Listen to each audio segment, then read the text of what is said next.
Hey guys, it's Bella. Welcome back to my channel. I hope you guys are all having a wonderful day. If you're new here, welcome. Please make sure to subscribe. We talk about true crime cases on this channel. Today, we're going to be talking about an unsolved case. It's the case of Angela Hammond. She was abducted from a small town in Missouri when she was just 20 years old and 4 months pregnant. And I heard about this case so long ago and it has always stuck with me because it is so incredibly haunting. I also think it's really important to talk about this case because it is still unsolved, so it's important to keep Angela's name out there in the hopes that one day there is some sort of resolution and some sort of closure to her case. Today's video is brought to you by our sponsor HelloFresh. I'm sure you guys have heard of HelloFresh. They're the leading meal kit brand on the market. They send you fresh, high quality ingredients to make the meals that you choose from their website. It honestly takes so much stress out of your entire week not having to worry about brainstorming meals for the week, making a list of all the ingredients you need for that, and then going out and shopping for all of it as well. Instead, all you have to do is go on the HelloFresh website and select the meals that you want. They have so many meals to choose from too, which is amazing because they literally have something for whatever you're in the mood to eat, and it's the perfect amounts too. Like, I always make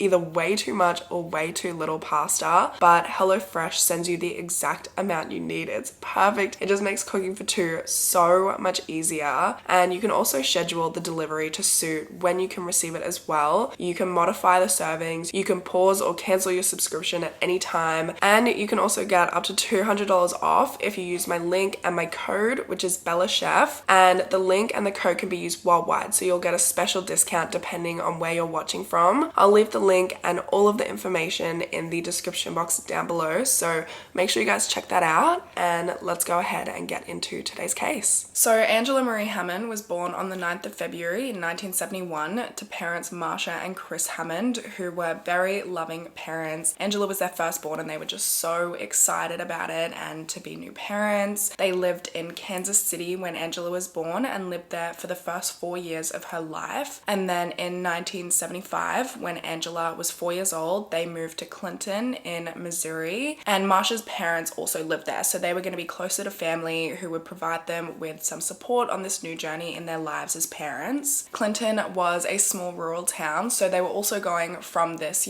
big city, fast-paced life in Kansas City to this rural town in Clinton, which had a population of less than 9,000 people. It's a tight-knit town. It's the kind of town where you walk down the street and you wave to people because you just see people, that sort of thing. It felt really safe, like a really safe place to start a new family. It was the kind of place where people kept their doors and their windows unlocked, which I feel like we hear a lot about in these kind of cases because people think that their area is safe because it's small, but what I've learned over my years of, talking about true crime and researching true crime is that no place in the world is ever truly safe. Shortly after their move to Clinton, Marsha and Chris welcomed their second child, a son named Lauren, but eventually over time their marriage fell apart and they decided to go their separate ways. Marsha moved to a secluded farm in Montrose, which was just outside of Clinton. Chris moved back to Kansas City, which is like 80 miles or 130 kilometers-ish away from Montrose, and it was there that he later remarried. Despite their split though, the pair remained amicable and both parents were actively involved in both of the children's lives, and the children grew up in a really stable environment. They were very loved, very well taken care of, and they had a great upbringing. Angela, who was referred to by everyone in her life as Angie, loved Clinton. It was her home. She grew up there, she had great memories. She had made great friends. She was really well liked as well. She was a popular girl. She was known as this fun-loving, optimistic, super vibrant girl. She had a lot of energy and she was always ready to have a good time, so people loved to be around her. She loved to be around people. She loved to make people laugh.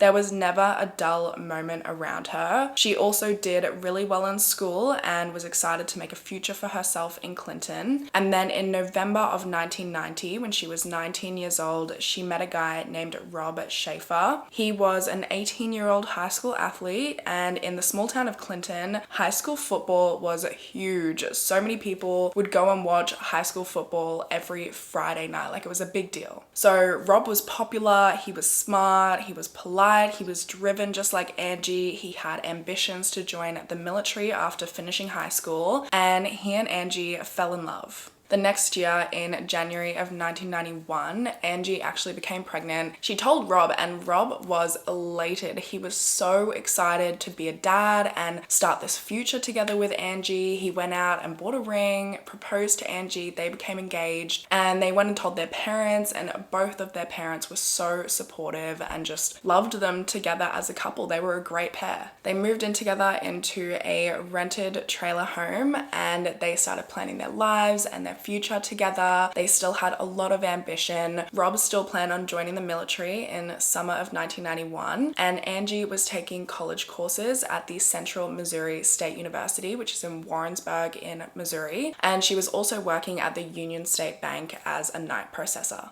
Unfortunately though, their bright future would be cut short just a few months later. On the afternoon of Thursday, the 4th of April, Rob and Angie went to a family barbecue with Angie's family at her mum's house, and they had a really relaxing time there. They had a few laughs, and then they left just after 9 p.m. because Rob had promised his mum that he would be at her place by 10 p.m. so he could babysit his little brother Justin. He and Angie had plans to meet up again later that night, so Angie dropped him off, gave him a kiss goodbye, told him that she would call him later to organize like when they would meet up later that night, and then in the meantime, she went and met up with her best friend named Kyla, and they basically were just gonna drive around downtown and hang out because honestly there like wasn't really much else to do. So when kids would hang out, they would just drive around and talk, and that's pretty much it. I mean, we did that in Brisbane too, and Brisbane's not even a small town. I feel like it's just what teenagers do. Like they just drive around together. I don't know. I don't even know why. It's just what you do when there's nothing else to do. You just drive around with your friends and talk, and it's a good time. And that's exactly what Angie and Kyla did. They just drove around to pass the time, maybe walked around downtown a little bit, and it was just a normal hangout. Nothing weird happened. They were together for just over an hour, and Angie was starting to get pretty tired, so they decided to call it a night, and Angie dropped Kyla off at her house at 11:15 p.m. After that, Angie drove to the nearest payphone because their trailer home didn't have a home phone, and the closest payphone to Kyla's house was at 210 South 2nd Street, which at the time was just like a big car park for a supermarket called Superbarn. It's a car dealership now, but at the time it was just nothing but car park, and then these two phone booths which were on the far end of the car park, like right at the back of the car park near the road. And this location, these payphones were only like 7 blocks or like 2-3 minutes drive from Rob's mum's house. So Angie goes into one of these phone booths and she calls Rob, and records show that she called Rob at 11:23 p.m. and she basically just told him that she was feeling really tired. She wasn't really up to hanging out later on that night. She just wanted to go home, have a bath, relax, go to bed. They ended up talking for another 20 minutes about just, you know, their nights, their plans for the upcoming weekend, just anything and everything really. Halfway through the call, a pickup truck, which we call a ute here in Australia. So when I was like looking into this case, everyone kept referring to a truck,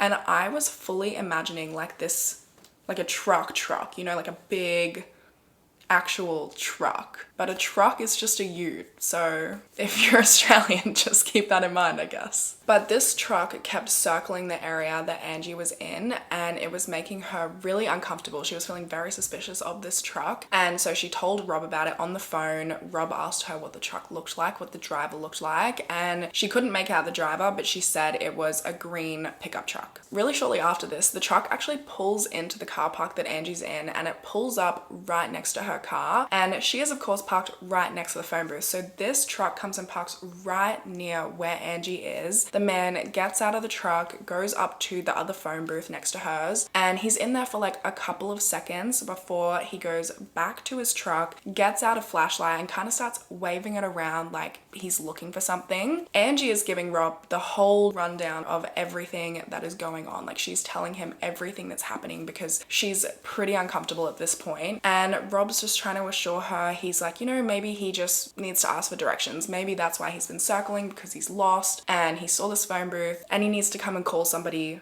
to ask for directions. So Angie calls out to this guy because he was only in the phone booth for like a couple of seconds, so she was thinking maybe that phone booth wasn't working. So she calls out to the guy and says, hey, do you need to use the phone? And he says no. He then starts looking, like faces back into his truck again and starts kind of looking through it again, and Angie turns away from the man and she is telling Rob how scared she is at this point, and Rob asks her to describe the man, and she describes him as wearing overalls, he's wearing glasses, he's wearing a dark cap, and he has a beard, full beard and mustache, and he's filthy, is what she said. All of a sudden, Rob hears through the phone Angie let out this horrifying, blood-curdling scream, and then the line went dead. So he immediately chucks his phone, gets up, grabs his keys, and he runs to his own car because obviously the place where Angie was only like a 2-minute drive from his parents' house where he was babysitting. So he gets into his car and he starts driving there immediately, like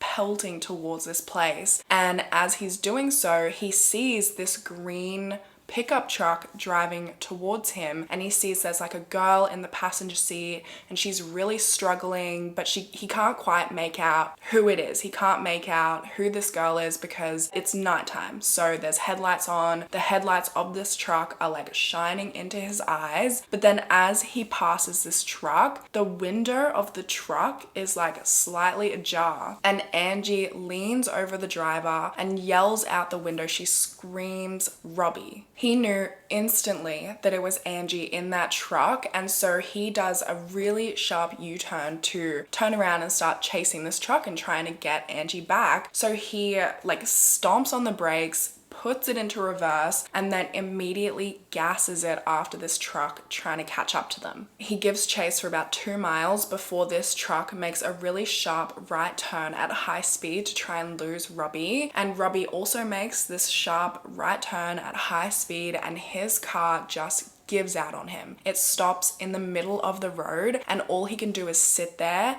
and watch this truck get away with his pregnant fiance inside. The lights slowly faded out of view, and that was the last time anyone ever saw Angie. Rob did try to get out of his car and give chase on foot, but of course it was no use. Basically what had happened is when he heard Angie scream out Robbie, and he slammed the brakes, put it in reverse, and then hit the gas really fast to try and catch up to them, he basically cooked his car's transmission. So the whole car was just completely cooked. He got back in the car, tried to start it again, but you know, it was written off. All he could do was just start walking back into town, which honestly I cannot even fathom the feeling, because he just watched the future mother of his child, his future wife, his fiance abducted right in front of his eyes, and all he can do is just start walking back into town. Like, I can't even imagine that hopeless feeling. But as he was walking back into town, a car actually drove by, picked him up. He got in the car and he's like, "Can you drive me straight to the police station?" Which they did. He got to the police station at 12:05 a.m. He told the police everything. He gave them the full rundown from the start of their call all the way until he watched those lights fade from view. He gave them Angie's description of the truck as well as his own description of the truck. He said it was a green Ford F-150 with a white top from between the late 60s to early 70s. He said there was partial damage on the left front fender, and on the rear window there was a mural of a fish jumping out of the water. He also gave them Angie's description of the man, that he was bearded and filthy, and a composite sketch of the man was released from this, but weirdly enough they didn't include the beard. I cannot imagine why. I mean, the description was pretty undetailed as it is. The only real details they had besides what he was wearing was that he was dirty and had a full beard. So why would you not include the beard? Like, it doesn't make any sense. Anyway, police start their search right away, and the first place they go is to the last place that Rob saw this truck driving away, and the area where Rob's own car broke down. And there were no indicators, no like tire tracks or anything that could show them which way this guy went. And it was also like 30 minutes after the fact, so it's not like they could just drive around and find him. Like, this guy was long gone by this point. Police also went and found Angie's car in the car park of the super barn, and her purse was still inside, but there was nothing nothing else that could indicate to them what may have happened and who this guy was. Obviously, police called her family right away, her parents, and her father Chris immediately made the trip back from Kansas City to Clinton, and he stayed there for several weeks while he was trying to find his daughter. Very early on in the investigation, police also kind of focused in on Rob because he was the only person that knows what happened to her. He was the only person who, saw this truck and chased after this truck. And I guess they thought, maybe his story was a little dramatic. So maybe he was like overcompensating to cover up for something. It was also a small town. It was a really safe town. So there weren't really a lot of other leads, a lot of other options. And also because it was a small town, there was a lot of rumors, there was a lot of gossiping. People were going around saying that Rob killed Angie because she was pregnant and because he didn't want the baby. He didn't want the responsibility of a baby so early on in his life, and so he decided to, I guess, get rid of them both so that he could go on with his life, join the military, no worries, no hassles. This was dismissed by everybody who knew Rob and Angie, by Angie's parents. Angie's parents like vehemently defended Rob throughout this whole thing, and Rob was so broken up about the whole thing. He was so depressed. He really blamed himself for kind of letting the truck get away, even though there was nothing he could have done. He just took it really hard. He really beat himself up about the whole thing. But the police still interviewed him a bunch of times, and every single time his story matched up exactly. There were no holes, like it was all very consistent. But there was also this one other name that kept getting brought up, the name Bill Barker. He was 17 years old. He was Angie's ex-boyfriend, and there was this rumor going around that Angie was pregnant with his baby, which Rob completely denied. Angie's family completely denied. Everyone who knew Angie and Rob denied this. But this was a small town, and the small town rumor mill was rumor millin'. And I just think about it, like, it's kind of a shitty thing to do, to like make up a lie in this sort of situation. Like, a 20-year-old girl who was 4 months pregnant just got abducted. Her fiance watched it happen, and then some loser is like going around being like, yeah, I heard that actually her ex-boyfriend got her pregnant. That's her ex-boyfriend's baby. Like, who was doing that? Who was just like making this and like pulling this out of their ass in a situation like this? It is weird behavior. Like, I understand people talking about this sort of thing happening. Like, it shocked the whole town of Clinton. Like, everybody was so shocked by this happening. So I completely understand like people talking about it, maybe speculating a little bit, but to like pull this sort of lie out of your butthole is so bizarre to me. But this rumor just kind of snowballs and spirals, and then eventually it becomes that maybe Bill and Rob are both involved in the abduction. They work together on this whole thing. So both Rob and Bill are brought in for questioning. Bill is questioned for 3 hours, and police are outright asking him like, why would you and Rob do something like this? Rob is also questioned for over 5 hours. They both underwent polygraph tests, which originally they would not tell Bill and Rob if they passed these polygraph tests. We know now that they both passed the polygraph test, but at the time they wouldn't even tell them like the results of the polygraph. Anyway, eventually they're both cleared as suspects, although the police claim they were never suspects, they were just primary witnesses, which like, I don't think you're asking a primary witness like, why did you do this? Why did you and Rob do this? But as the search continues, the community of Clinton really rallied around Angie's family, and they were helping to put out all of these missing persons posters, which had a photo of Angie, a description of her and of the truck, and they put these up all throughout town in storefront windows, at truck stops, just everywhere. There were over 250 volunteers, which included family, friends, and police, and they did an air and ground search throughout the whole of Clinton. They searched water wells, creek beds, abandoned barns, roads, woods, fields, abandoned buildings. Like, they scoured the whole place and never found any trace of Angie. The FBI was also involved in this case pretty much right from the start. Like, they were even involved in the interviews of Rob and Bill because this was an abduction case right from the start. So the FBI was brought on almost immediately. And then 11 days after the murder, the Clinton Police Department and the FBI also reached out to the Missouri Rural Crime Squad to cast their net even wider, get this case even more awareness and even more assistance. And they sent out 25 officers from,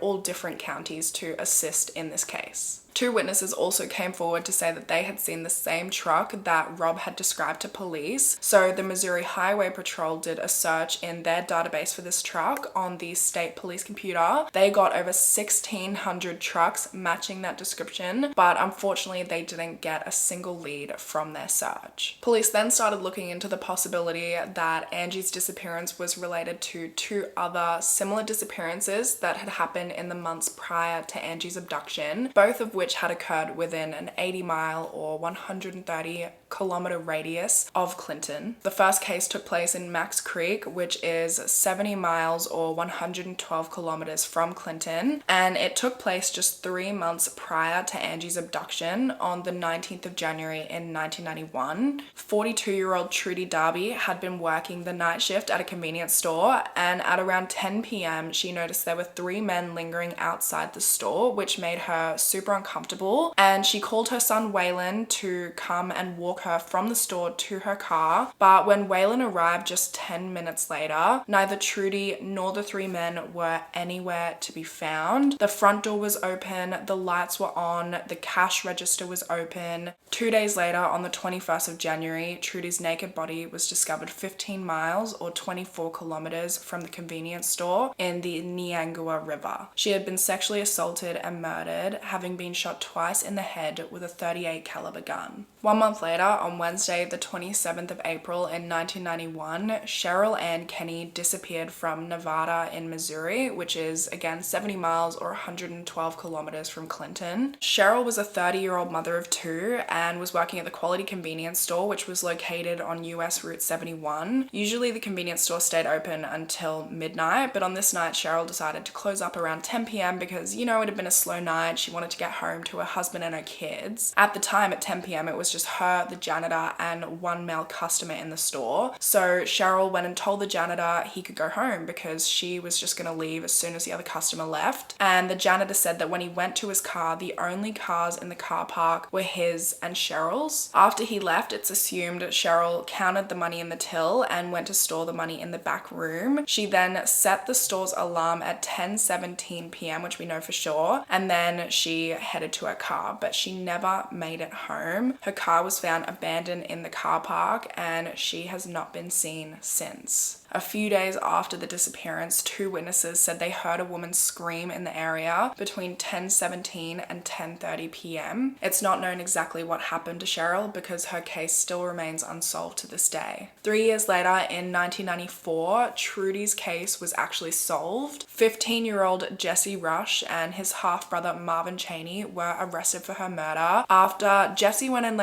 bragged about robbing and murdering Trudy and how excited he was that they got away with it to a whole bunch of his friends who obviously, went and told the police. And then when he was brought in for questioning, he confessed to the whole thing. He said it was him, his half-brother, and a 3rd guy that were involved. They all cased the store before the murder and planned the whole thing out. They then entered the store with a handgun and held Trudy at gunpoint and asked her or forced her to empty the register, which they got $220 from. And then they forced Trudy into their car. Trudy attempted to defend herself, which only angered the men more. They then drove her to an abandoned farm where they physically and sexually abused her before shooting her once in the head with the .38 caliber handgun. They then put her body back in the car and drove her to the Niangua River to dispose of her body. But when they opened the boot, they realized that she was actually still alive. So they shot her once more in the head before disposing of her body at the river. In 1996, both Jesse Rush and Marvin Chaney were convicted for the murder and sentenced to life in prison without the possibility of parole. Trudy's father Wilbert actually passed away a couple of years before the conviction. He passed away on the 24th of December in 1994 at 69 years old. So he was actually alive when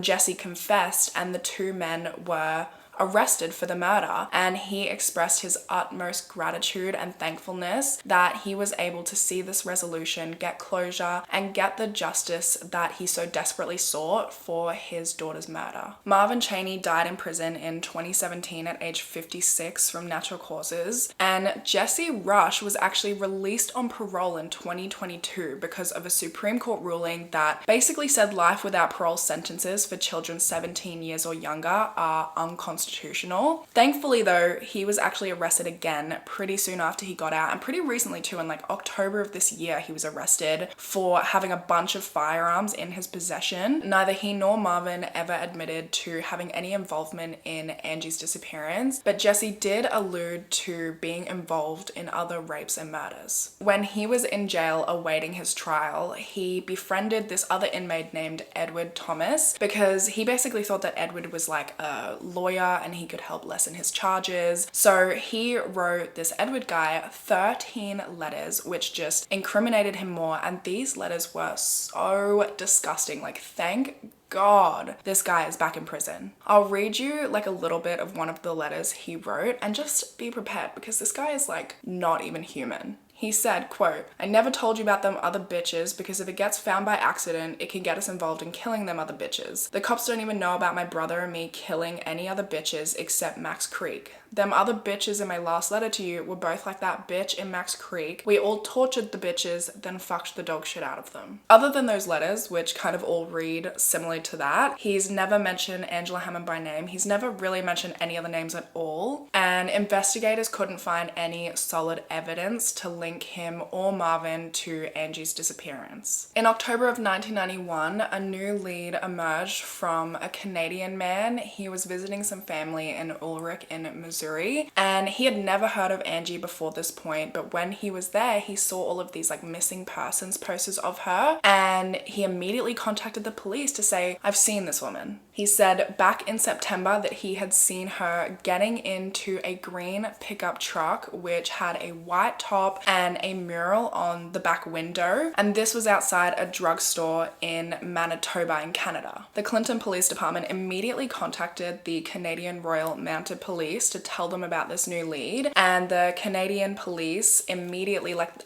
by this point, you know, Angie was 4 months pregnant when she was abducted, so they're assuming that she has had the baby. So the Canadian police went to all of the hospitals and baby shops in the area with a photo of Angie to ask if any of them had seen her, but nobody had. And for the most part, this lead has kind of been dismissed as like a missighting. In January of 1992, Angie's case was featured on the TV show Unsolved Mysteries, and this generated 600 calls with possible leads in the week after the episode aired. Police followed up on every single lead, but all were dead ends. In April of 1993, police used cadaver dogs to go and search a farm in Lafayette County in Missouri. They had actually previously questioned the man who used to live at the property after receiving a tip that he had a truck similar to the one used in Angie's abduction. There was also another informant who told the police that this man had a green pickup truck and had buried it somewhere on the property. Detectives did search the farm, search this area, and they did find some car parts, but none of them matched the description of the green truck or what they were looking for in Angie's case. So by this point, they like 95% cleared this man as a suspect. Like they were 95% sure he wasn't involved. But then in April of 1993, a psychic came forward and basically said, yeah, this guy's involved.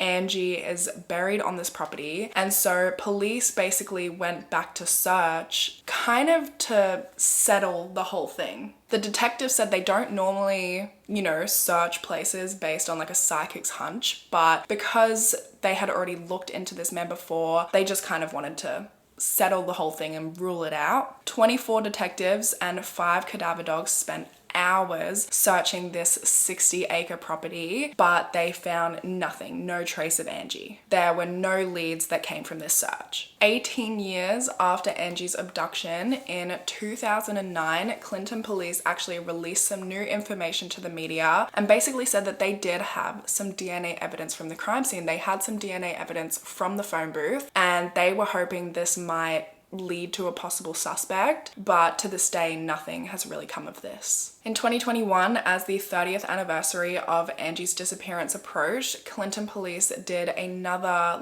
press conference or released some new information to the media again, and basically said that they believe that her case may have been a case of mistaken identity. They said that they had a confidential informant who had aided police in a sting which had targeted a large narcotics ring, and after this whole sting went down, the confidential informant received a letter in the mail to his home in Clinton, which was postmarked on the 4th of April in 1991.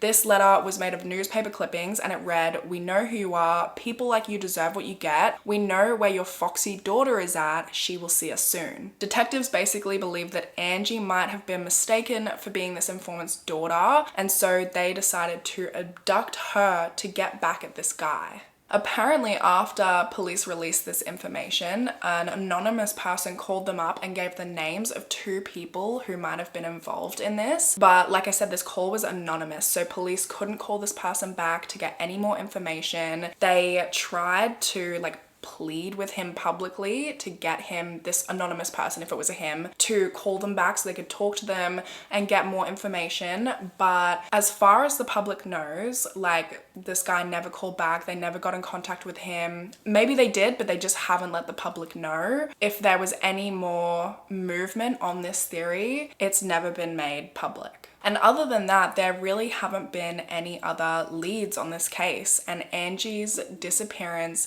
still remains unsolved to this day. Following Angie's disappearance, this case was really hard on the entire town of Clinton. It really scared everybody, but specifically, of course, it was really hard on her friends and her family and everybody who knew her. Rob fell into a severe depression for months and really blamed himself for Angie's disappearance. He felt like he let Angie's abductor get away, which of course he didn't, but he really beat himself up about it. Eventually though, in June of 1991, he traveled to Fort Eustis in Virginia to train for the National Guardsmen. The same year that Angie disappeared, her mother Marsha actually won a holiday through her work to Florida, and she really did not want to take this. She just felt guilty. She felt like it would be wrong to go on a holiday and to enjoy herself while her daughter was still missing. But her friends and her co-workers eventually managed to convince her to take this holiday and just take some time to recharge from everything that she had been dealing with over the past few months. She really struggled to function and live a normal life after her daughter's disappearance, and she told reporters that she knows that her daughter is most likely dead at this point, but she just wanted her body so she could get some degree of closure and so she could give her daughter a proper burial. She said, as hard as it is to know that she has disappeared, and as hard as it would be to know that she had been murdered and know what had happened to her, the uncertainty is worse. Angie's father, Chris, eventually returned to Kansas City, but he would travel back to Clinton multiple times to try and seek answers in his daughter's disappearance, but unfortunately there are still no answers to this day. Of course, because this case is still unsolved, there has been a lot of speculation and a lot of theories. Some people believe this was a case of mistaken identity. Some people still believe that it was her fiance Rob. Some people believe that this was an opportunistic crime, that,